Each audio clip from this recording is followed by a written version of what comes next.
Ọchọcha Igbo ekene m unu Igbo mụrụ nze mụọ ọzọ biko na mgbakwaji ebe tata bụkwara okwu nwanne anyị nwoke nwe vidio efu anyị na-enecha anya vidio nwee sị ka anyị weta ya maka anya bụ ife bụ ha abịa na-enecha amụta ihe onye asị agbasogbu otele amala aka biko nke nche okwu na n'ụbọchị kara bụka biko na onwere ikwu ozi chọrọ izi dị oke mkpa bịa na Instagram anyị nwere Instagram link ya dị na this channel ihe na Instagram idela meseji anyị enweta ya onwezikwa ihe chọọ ka anyị kwara ya na fon ebe ahụ ka ya na wee kpaa ya ọfụma anyị enweta nọmba ya kpọọ gị ịkpọ anyị akpa ihe dị mkpa maka na o nwere vidiyo anụnwa efu nwanne anyị nwoke anụnwa wee na-ekwu na-asị na maka ndị na-agba gambling ndị na-agba naija bet ndị na-agba shọ bet ndị na-agba bet king ihe ọbụla bụ betin ihe ọ kọwara ka betin si eli ụmụ Igbo ego without ha nwee ma na betin na-eri ha ego biko na-ekene na vidiyo anụnwa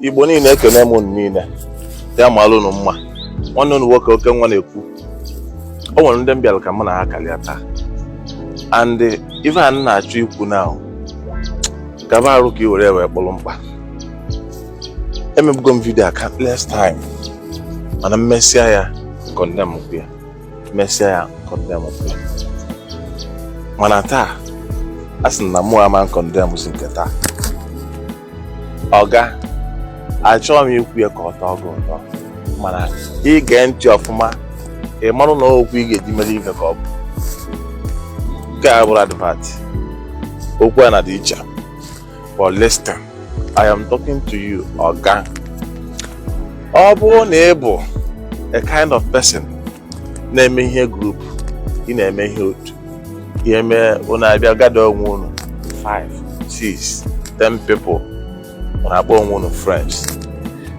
then unu bịa unu abịa na ofu ebe gbachide onwe unu ụzọ bịa unu ebe a na-atụ gambling ọga let me tell you ozi a bịa maka gụa ọga let me tell you I want you to know first of all ndị ịta gị na fa bụ friend gị mara number 1 they are your enemies all of them kafara unu niile unu ra wee na-eme ya bụ ife unu bụ enemy of each other ngwa ka nkọwalụ gị n'ụtọ ga-esi edo gị anya ọ bụrụ na unu bụ friends there is a lot of businesses unu nwere ike gada ego unu tinye na ya unu emepụta ya unu enwe profit nke ego n'ime unu. Why tackling each other's success? Let me give you another example. Unu nwere for 4 million naira each and you know they were 5. That is 20 million naira. Then unu wee jee banye gambling tụọ ya gambling. Along the line ị ga-afụ that na onye nwebu 4 million nwere ike along the line o nwere ike after the whole thing onye nke nwezie 5 million onye nke enwe 3 million onye nke enwe 2 million onye nke enwezie 5 million 6 million ọ ka kwa 20 million ahụ na-rotate within your people. That same 20 million can rotate among your people only that o change go position and resolve go the money.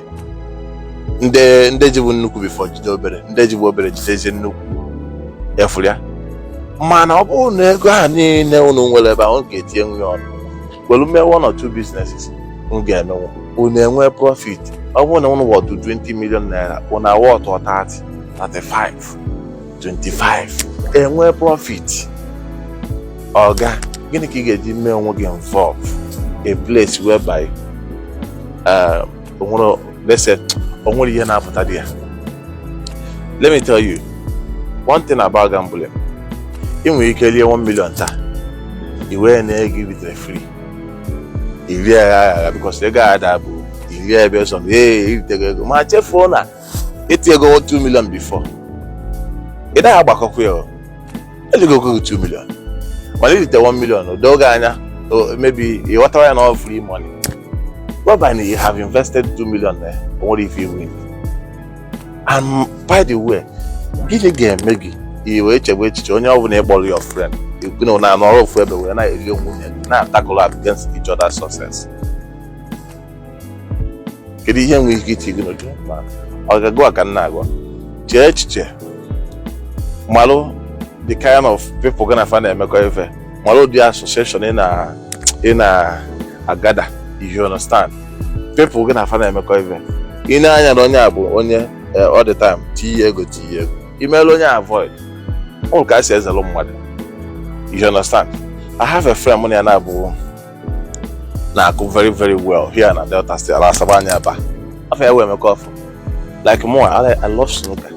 We love playing snooker. You know, all my clique, I love the snooker very well. On abu, what do you name now?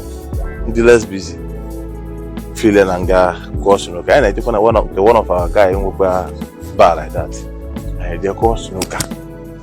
Ndị anwe me kana aware na iwo onye obere aka ihe nga-abịa gị taa ma ndị mma shot nga-achị gị 5 boss mụ na na-ama aka ndị na ya na-akọ na-asị na ọnụ na-adịgo too much ini ego na-asị ya na-eti isikwe ya ego ndị onye ego na abam na profit ọ ga-enwe m profit if I chop my friend ịghọtara ya and onye a na-agwa gị na-agwa onye bụ mụ na ya na-anwe ike just nọrọ otu a take onwe anyị out ihe ezigbo ego suo ego akwụ.